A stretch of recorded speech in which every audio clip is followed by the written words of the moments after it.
Bonjour à toutes et bonjour à tous, bienvenue sur objectivemoto.com pour un nouvel essai. Et oui, malgré tout, une Kawasaki cette année. Voici la Z1000 SX 2017, à la fois GT avec sa grande bulle, ses valises et son carénage assez enveloppant, mais aussi sportive avec son moteur issu du Roadster Z1000. Un peu difficile à caser dans une catégorie finalement, mais on va essayer un petit peu de vous la présenter plus en détail. Il faut dire que pour le confort aussi, Kawasaki ne lésine pas dans les moyens, avec pas mal d'aide à la conduite.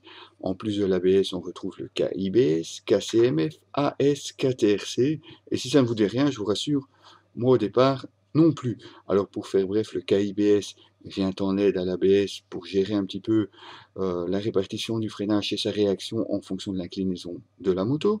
Le KCMF, lui aussi, prend en compte votre inclinaison et votre façon de tourner pour régler la courbe de puissance et la réaction à l'accélération.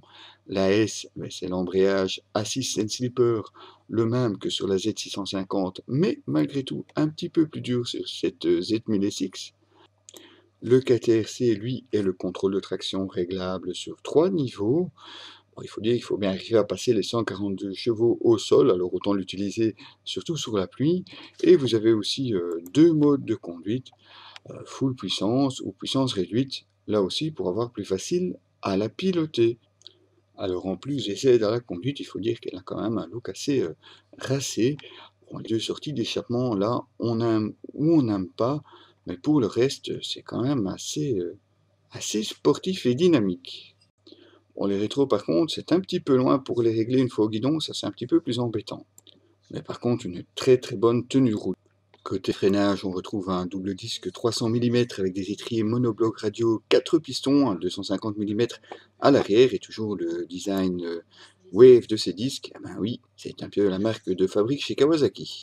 Côté suspension, on trouve à l'avant une fourche invitée de 41 mm réglable, tout comme l'amortisseur arrière placé horizontalement type backling, avec aussi, vous pouvez le voir, une molette de réglage séparée pour la pré-contrainte, un ensemble qui se montre assez bon question confort et amortissement, mais par contre, à l'attaque, vous risquez de peut-être trouver l'avant un petit peu trop mou, mais ça, effectivement, comme je vous le disais, c'est peut-être juste une question de réglage.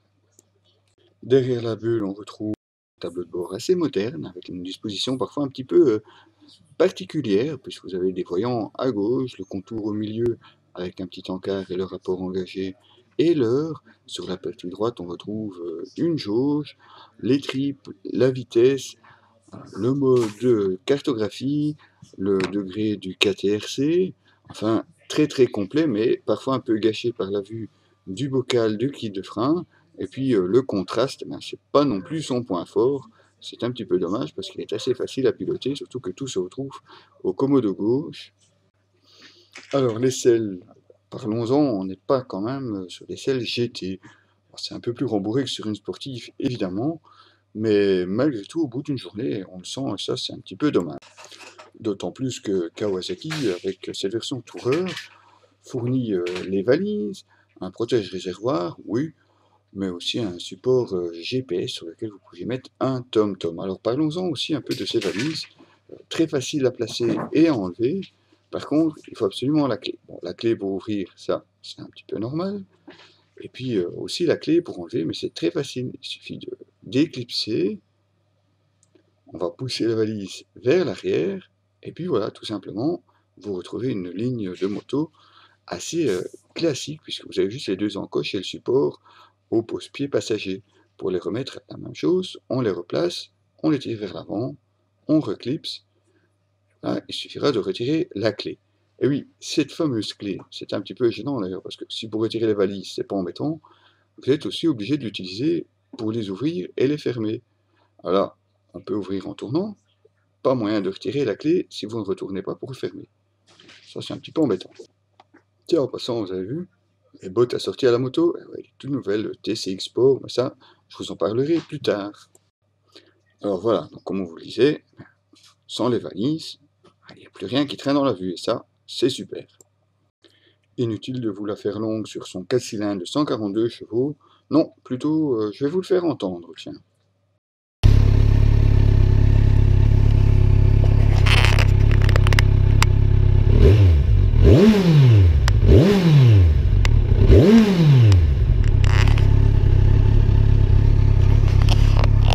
plutôt envoûtant comme sonorité, hein. En plus, quand on roule, évidemment, on en profite encore plus. Et oui, vraiment un moteur plein de peps et ses accélérations surprenantes pour une moto de ce gabarit. Alors évidemment, en interfile, il faudra faire un petit peu gaffe à la largeur avec les valises, mais sans elle, c'est vraiment aucun souci. Un moteur qui se montre très très souple, très agréable à utiliser. Alors, il faudra faire aussi attention quand même de ne pas se faire surprendre par son poids, 235 kg tout plein fait. Eh ben oui, il y en a quand même sous la poignée le bestiau, hein. Donc il faudra faire un petit peu attention, surtout si vous n'avez pas l'habitude de rouler sur un gros cube.